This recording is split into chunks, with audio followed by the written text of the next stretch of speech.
Hey class, we're back again and we're ready to start chapter 8.4, which is looking at scale factors in areas of 2D shapes. So the big learning target here is to be able to solve area problems that involve similar 2D shapes. The big thing we're trying to investigate is what happens to the area of a figure when it becomes enlarged or shrunk by a certain proportion. Okay? So Norma is making a quilt by sewing together congruent pieces of cloth. To create a larger quilt, she sews together more congruent shapes. She makes sure that the larger quilt is similar in shape to the original quilt. So our question is, how does the area of the larger quilt relate to the area of the original quilt?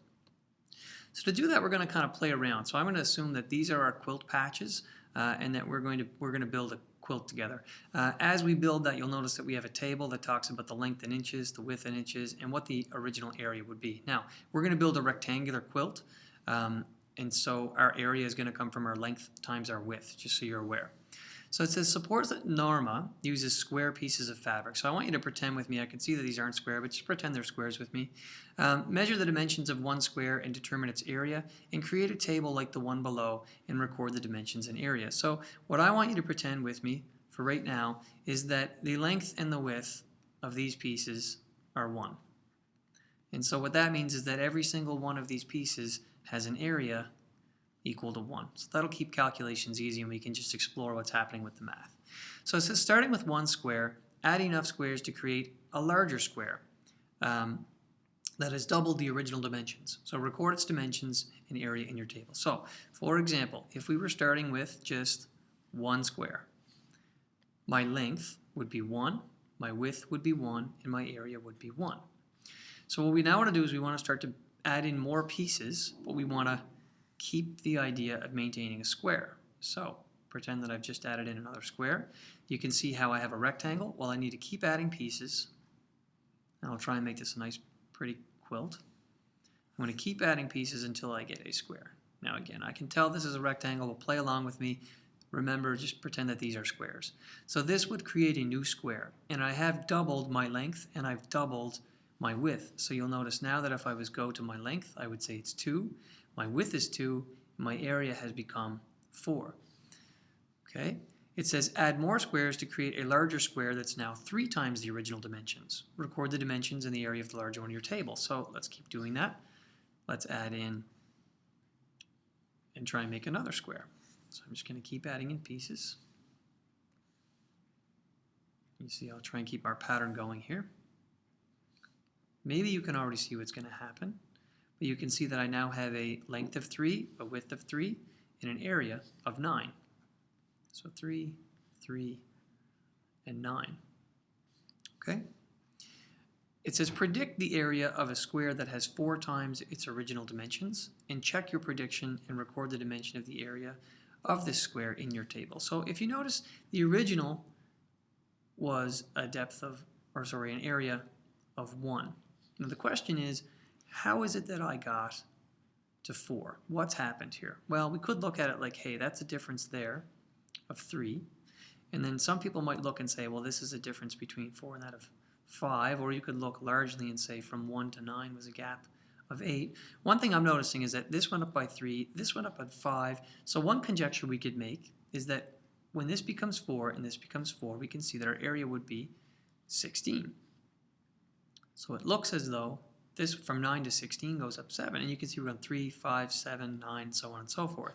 And that's cool. If we think about from the original, you'll notice that we went up from 1 to 4 is almost like we could have gone up by 3. From 1 to 9 was 8. From 1 to 16 is 15. So you might be able to find patterns there. But the particular thing I want to look at is that what happened when we ended up doubling our dimensions. So this was 2 times, or sorry, that's a bad notation, but this was 2 times the dimensions, right? Well, look at what happened to our area.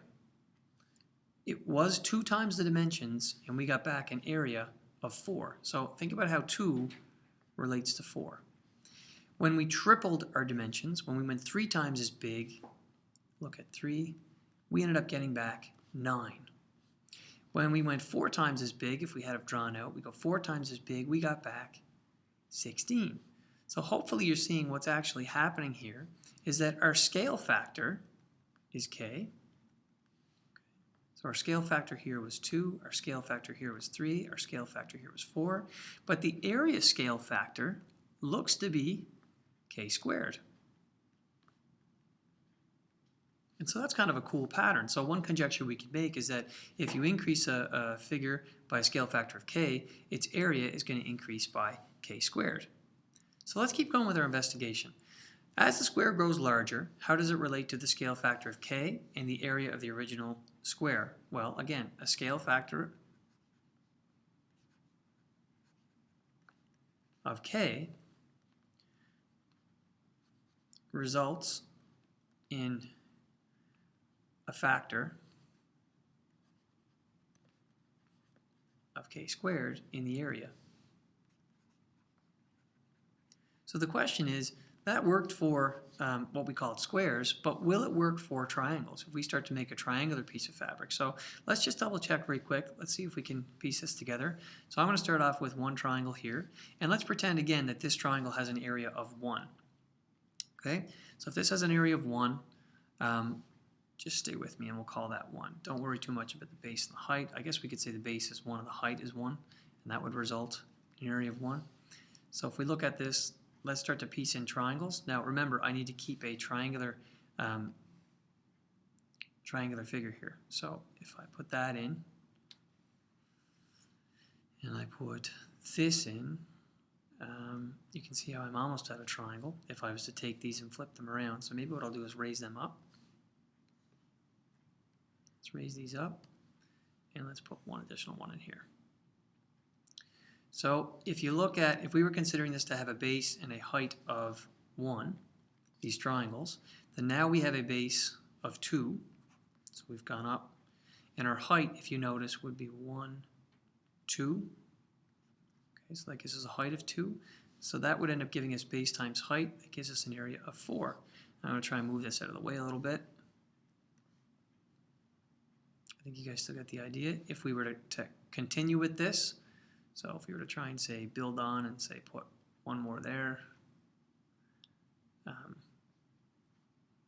slide one in there, you can then put this in here, this in here, and this here, and so that's going to preserve our triangular shape. Let's just get these out of the way.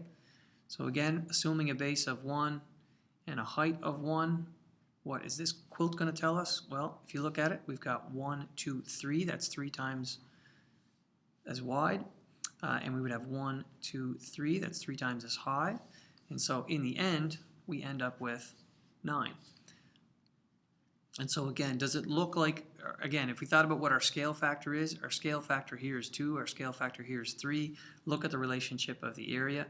This is being 2 squared, this is being 3 squared. So my conjecture would be if we have a scale factor of k, the area is going to increase by a factor of k squared. The area will be k squared times the original area. Okay? So that's it. We'll come back with examples 1 and 2 in new videos.